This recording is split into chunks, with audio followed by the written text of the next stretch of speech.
Bom dia a todos! Graça e paz do Senhor Jesus seja com todos nós. Uma ótima sexta-feira para todos. Hoje é dia 19 de maio de 2023. Seja muito bem-vindo ao nosso devocional de hoje. E nesta sexta-feira vamos encerrar mais uma semana de devocionais e também encerrar mais um livro da nossa maratona de leitura bíblica. Hoje vamos finalizar então a carta de Paulo aos Gálatas e aí finalizando também mais esse documento da palavra de Deus que é a carta de Paulo aos Gálatas. Hoje vamos falar de Gálatas capítulo 4, 5 e 6 e o tema do devocional de hoje é a vida pelo Espírito. Inclusive estou usando aqui o tema, dado pela NVI, o título dado pela NVI para esta porção aqui, que é talvez a porção central dessa segunda parte da carta de Paulo aos Gálatas. Na primeira parte vimos ontem, Paulo fundamenta o que é a justificação e na segunda parte Paulo aplica a justificação. Falamos um pouco sobre isso ontem, sobre identidade, o valor ligado à nossa condição diante de Deus e hoje os desdobramentos disso, como que isso vai dar sequência. Deixa eu ler o texto aqui, já para a gente começar a conversar sobre o que vamos falar. O texto é Gálatas capítulo 5, do versículo 16 até o versículo 18. Então, Gálatas 5, 16 a 18 diz assim: Por isso digo, vivam pelo Espírito e de modo nenhum satisfarão os desejos da carne. Pois a carne deseja o que é contrário ao Espírito. O Espírito, o que é contrário à carne. Eles estão em conflito um com o outro, de modo que vocês não fazem o que desejam. Mas, se vocês são guiados pelo Espírito, não estão debaixo da lei. Bom, finalmente Paulo vai tratar agora dessa tensão entre obedecer à lei ou ignorar a lei. Será que nós temos que ignorar completamente a lei ou temos que obedecer totalmente à lei? Na verdade, essa era a acusação contra o apóstolo. Os seus acusadores, eles diziam que Paulo rejeitava a lei de Deus, que Paulo rejeitava a lei de Moisés.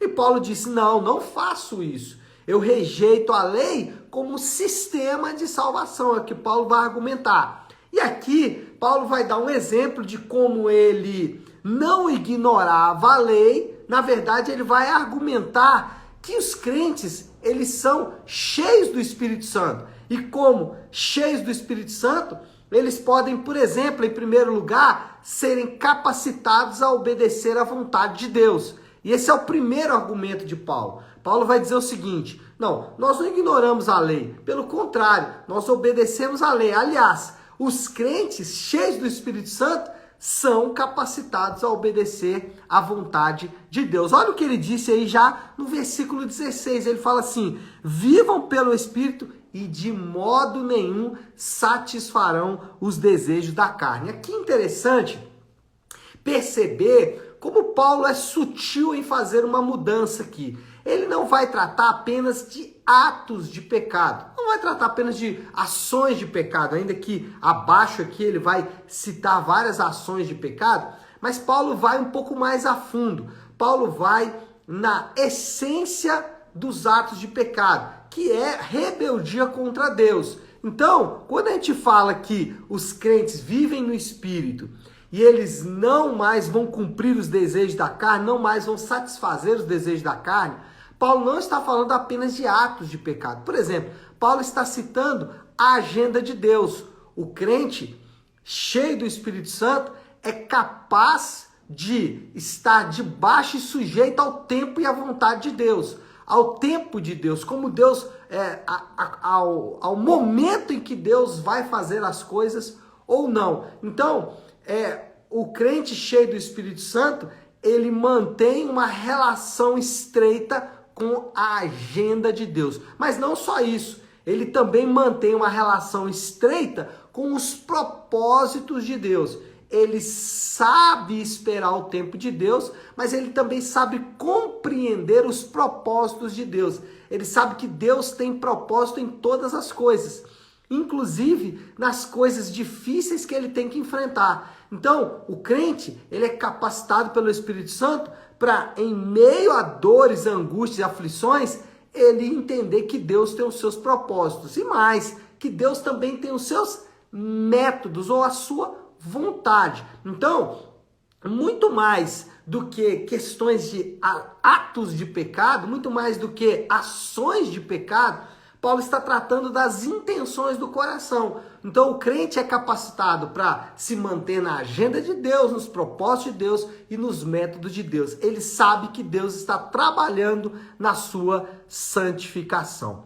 Mas Paulo não para aí. Então Paulo argumenta que os crentes cheios do Espírito Santo são capacitados a obedecer à vontade de Deus, mas Paulo reconhece que existe uma guerra constante no interior do homem. Olha o que ele disse aqui no versículo 17, e é interessante que Paulo vai fazer eco a essa visão lá em Romanos capítulo 7, que de alguma maneira ele vai repetir o que ele vai falar aqui em Gálatas, lá em Romanos. Olha o que ele disse: pois a carne deseja o que é contrário ao espírito, e o espírito contrário à carne. Eles estão, aí ele vai dizer, eles estão em conflito um com o outro, de modo que vocês não fazem o que desejam. Às vezes eu vejo alguns irmãos, talvez por inocência ou por ignorância mesmo, dizendo o seguinte: não, se eu estou bem com isso, eu tenho paz no meu coração, tá tudo certo, eu estou fazendo a coisa certa.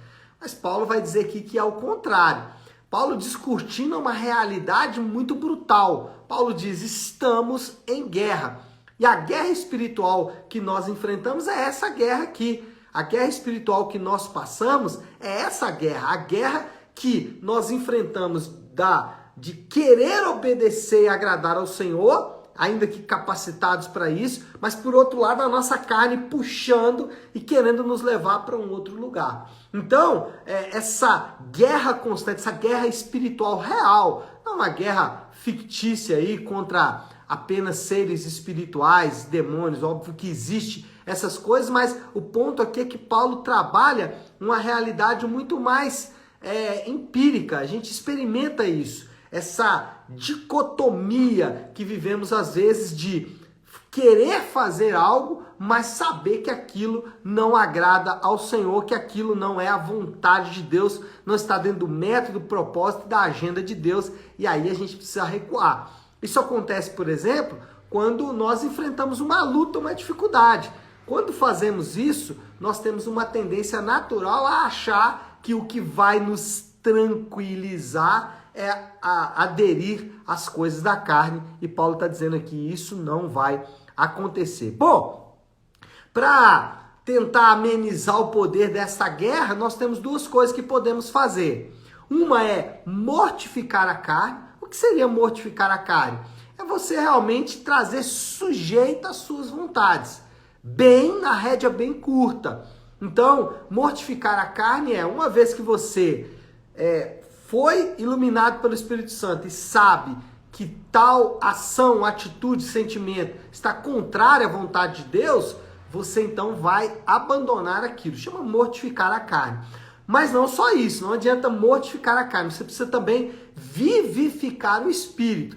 E aí nós temos várias maneiras de fazer isso. As maneiras mais comuns, a leitura da palavra de Deus, a oração, e uma maneira que às vezes ignoramos bastante é a comunhão com o povo de Deus. Não só a comunhão do culto, onde Deus faz presente de maneira especial para abençoar o seu povo, mas também os momentos de comunhão que a gente tem com a igreja local. São maneiras de vivificar o espírito. Bom, Paulo, argumento número 1, somos capacitados a obedecer à vontade de Deus. Argumento número 2, existe uma guerra constante no interior do homem. E argumento terceiro, não podemos voltar para o sistema da lei. E é isso que Paulo vai dizer no versículo 28. Ele vai falar: mas se vocês são guiados pelo Espírito, não estão debaixo da lei. Por que Paulo fala isso? Porque quando a gente começa a falar dessas coisas que falei agora há pouco, a nossa tendência é voltar para o sistema da lei, né? Voltar para o sistema legalista, que é eu obedeço para que Deus derrame o favor dele sobre a minha vida. Eu obedeço para que, se fizer isso, Deus vai ficar muito feliz comigo. Não é isso que devemos fazer. Essa é uma tendência aqui. Depois que aprendemos sobre isso, falar, então, peraí, eu tenho que obedecer, senão a chibata de Deus vai comer solto nas minhas costas. Paulo fala, não façam isso. A lei deve ser cumprida. Paulo não ignora e não diz que os crentes não devem obedecer à lei. Aliás, na verdade, se você for ler aqui, Paulo vai estabelecer diversas leis. Inclusive, Paulo vai citar o próprio Senhor Jesus, quando ele vai falar sobre, um pouco antes aqui, né, sobre, versículo 14, sobre amar o seu próximo como a si mesmo. Isso é um mandamento que o Senhor Jesus deixou para nós. E ele vai falar sobre vários mandamentos aqui, ao redor do capítulo 5, 6, ele vai dar vários mandamentos. Então, será que Paulo não quer que obedeçamos os mandamentos? Quer sim, existem mandamentos, devem ser observados.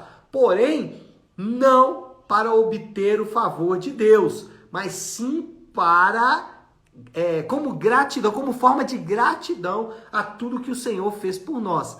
Lembra de ontem, quando falamos de justificação? Então Paulo vai dizer, olha, não volte para o sistema legalista, senão você vai cair no mesmo erro que os fariseus cometiam, e não é isso que Paulo está ensinando aqui. Não devemos ignorar a lei, pelo contrário, devemos cumprir a lei, mas não só cumprir a lei, como disse agora há pouco, mas também entender os propósitos de Deus, o método de Deus e a agenda de Deus. Ou seja, o nosso coração precisa obedecer, não só o nosso lado exterior, mas todo o nosso ser.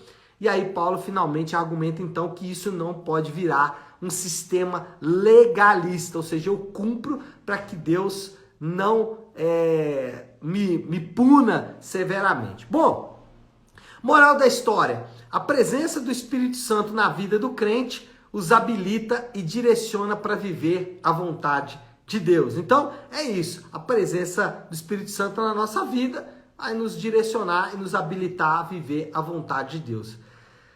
Desafio do Léo para esta sexta. Qual a aplicação final aí podemos fazer de tudo isso? Bom, eu creio que duas aplicações podem ser feitas de maneira muito direta. Primeira, mate coisas na sua vida. Eu não sei como está a sua vida, eu não sei como está a sua caminhada com Deus, com os irmãos da igreja local, eu não sei como está a sua comunhão com o povo de Deus, eu não sei como está a sua comunhão com Deus, mas eu posso dizer para você o seguinte, que nós temos, todos nós, independente de qualquer coisa, temos áreas da nossa vida em que precisam de morte, é isso mesmo. Algumas áreas que precisam morrer. Paulo disse aqui sobre os desejos da carne. E se você quiser meditar um pouco mais sobre isso, a partir do versículo 19, Paulo vai descrever quais são essas obras da carne. Então, isso são coisas que nós devemos matar. Mas não só isso. Vivifique coisas na sua vida. Quem sabe, nesse final de semana, é final de semana de você vivificar a sua vida de oração, vivificar a sua leitura bíblica, mas também vivificar a sua comunhão com a igreja local. Cultuar ao Senhor com seus irmãos, ter tempo com seus irmãos da igreja local, compartilhar testemunhos, receber testemunho, receber cuidado dos seus irmãos, permitir que os seus irmãos cuidem de você. Paulo vai desenvolver tudo isso aqui a partir do capítulo 6, e eu acho que essa é a aplicação final que podemos levar aqui.